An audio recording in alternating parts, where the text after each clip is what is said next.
আমি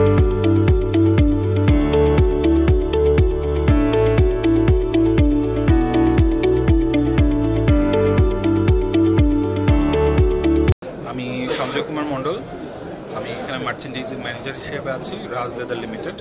এটা বাংলাদেশের one of the promising leather goods factory.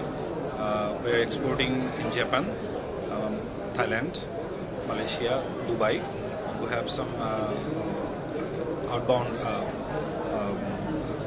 stores in Dubai, actually ongoing. We are very good making leather goods and trying to make our country proud by this. আমাদের leather products তো দেখতেই পাচ্ছেন, এগুলো আমরা basically আমরা OEM based, মানে আমাদের buyer যেরকম চাচ্ছে সেভাবে আমরা প্রোভাইড করে আসছি। আমাদের কান্ট্রির লেদারটাকে আমরা যথেষ্ট গুরুত্ব সহকারে দেখে এটাকে যতটা সম্ভব আমরা ভ্যালু অ্যাডিশনের মাধ্যমে চেষ্টা করছি যে ফিনিশ গুডসটা বাইরে রপ্তানি করার জন্য। সেই প্রেক্ষিতে মাননীয় প্রধানমন্ত্রীর অনেকগুলো দিক নির্দেশনা এবং সকল আইন মান্য করে আমরা আমাদের ফ্যাক্টরি থেকে গুডসগুলো বিভিন্ন দেশে রপ্তানি করে থাকি। তো আমাদের ফ্যাক্টরির মেইন কাস্টমার হচ্ছে জাপানিজ। তারা আমাদের এখান থেকে প্রতি মাসে 5 থেকে 7,000 পিস ব্যাগ কালেক্ট করছেন এখন। এছাড়াও দুবাইতে আমাদের ব্যাগ যাচ্ছে, তো খুব ভালো রেসপন্স পাচ্ছি। আমরা দেশীয় লেদার ব্যবহার করে এবং যথেষ্ট গুণগত মান বজায় রেখে সবগুলো প্রোডাক্ট তৈরি করার চেষ্টা করি। আর এছাড়া যেটা হচ্ছে যে প্রাইসের ক্ষেত্রে বা বাইরের যে ধরনের রিকোয়ারমেন্ট থাকে আমরা সবসময় চেষ্টা করি সেটা 100% ফুলফিল করার। আমাদের ব্যবসা এখন লেদার বিজনেসটা আসলে সবাই সবার সাথে রিলেটেড। হ্যাঁ, একদম সুতা থেকে শুরু করে যে লাস্টে ট্রাক ড্রাইভার পর্যন্ত আমাদের এই ব্যবসার সাথে রিলেটেড।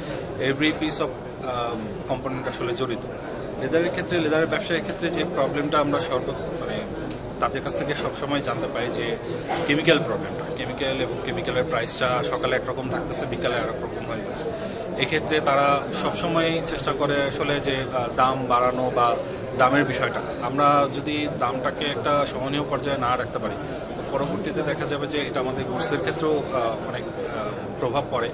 আজকে দেখা যাচ্ছে আমি তো আমার বাইরের সাথে কমিটেড, আমি প্রোডাক্টটা হচ্ছে $10 দিব, তাকে আমি কমিট করে আমি পারচেজ অর্ডার নিয়ে আসছি, বাট দেখা যাচ্ছে যে আমি যখন প্রোডাক্টটা তৈরি করতে যাচ্ছি ট্যানারি মালিকটা বলতেছে যে না, আমি এই দামে দিতে পারতেছি না, আমাকে দাম বাড়ায় দিতে হবে।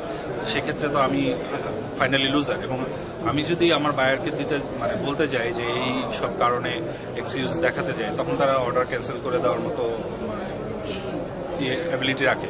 সো তখন দেখা যাবে আমার সাথে সাথে আমার দেশও কিন্তু এক্ষেত্রে অনেকটাই লুজার হয়ে যাচ্ছে। এবং এছাড়া এখন তো কম্পিটিটিভ দেশ, সবাই জানে কে কী করতেছে, সবাই কোথা থেকে গুডস বানাচ্ছে। আমরা যদি না পারি সেই সুযোগগুলো আমাদের কম্বোডিয়া, চায়না, অন্যান্য কান্ট্রিগুলো নিয়ে নিচ্ছে। সেক্ষেত্রে আমাদের এই বিষয়টাতে আরও বেশি ফোকাস হওয়া জরুরি। সমস্যাটা আসলে যে প্রথমে আমি যেটা বললাম যে এটা আসলে একটা শিল্পটা সবসময় একটা সমন্বয়ের অভাবের কারণেই হচ্ছে সবসময় নষ্ট হয়ে যায়, বা সমন্বয়হীনতার কারণেই আসলে প্রবলেমগুলো তৈরি হয়। আমরা আমাদের দেশীয় লেদার এত ইজিলি অন্য কোনো কান্ট্রি আসলে অ্যাচিভ করতে পারেনি। আমরা যে পরিমাণ র মেটেরিয়ালসটা কালেক্ট করতে পারি, কিন্তু তার প্রেক্ষিতেও দেখা যায় যে এই যে ট্রেনিং প্রসেসের জন্য যেসব কেমিক্যাল প্রয়োজন হয় এগুলো আমাদেরকে ইম্পোর্ট করে আনতে হয়, বা ট্যানারি মালিকরা এই জিনিসগুলো নিয়ে খুব ভোগান্তিতে পড়ে। একটা ম্যাটেরিয়াল আমাদের আনতে 45 থেকে 90 দিনের মতো চলে যায় নিয়ে আসতে। তো ইম্পোর্টের উপরে যতটা আমরা নির্ভরশীল, এই নির্ভরশীলতা যদি কমাতে না পারি, আলটিমেটলি দিনকে দিন এটার সমস্যা বাড়তেই থাকবে এবং বাড়ছে। এই কারণে যত ধরনের ডেলিকেসি এবং ডিলে প্রবলেম, আমি একটা কাস্টমারের কাছ থেকে অর্ডার নেওয়ার 60 ডেজের মধ্যে যদি ডেলিভারি না দিতে পারি, তাহলে 60 days after 60 days actually world ফ্যাশনই চেঞ্জ হয়ে যাচ্ছে। সো আমি তখন তাকে ওই প্রোডাক্টটা দিলেও সে ওই প্রোডাক্টটা নিয়ে কোনো কাজ করতে পারতেছে না।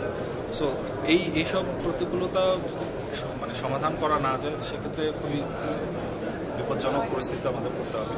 In that case raw materials আমরা আমাদের দেশে শুধুমাত্র লেদারটা পাচ্ছি, আদার্স রিনফোর্সমেন্ট, জিপার, কেমিক্যাল এবং বিভিন্ন ধরনের নতুন নতুন প্রযুক্তিগত যে উদ্ভাবন মেশিনারিজ, এই জিনিসগুলো আমাদের এখনও ল্যাকিং রয়ে গেছে। এই জিনিসগুলো এখনও মানে চায়নার মতো বা অন্যান্য কান্ট্রির মতো এখনও অ্যাভেলেবেল হয়নি। তো এইসব কারণে আসলে দেখা যাচ্ছে আমরা যতটা প্রগতিশীল হতে চাচ্ছি ততটা পারছি না, বা আমরা আমাদের লেদারটাকে যতটা ফোকাস করা উচিত ততটা ফোকাসও করতে পারছি না।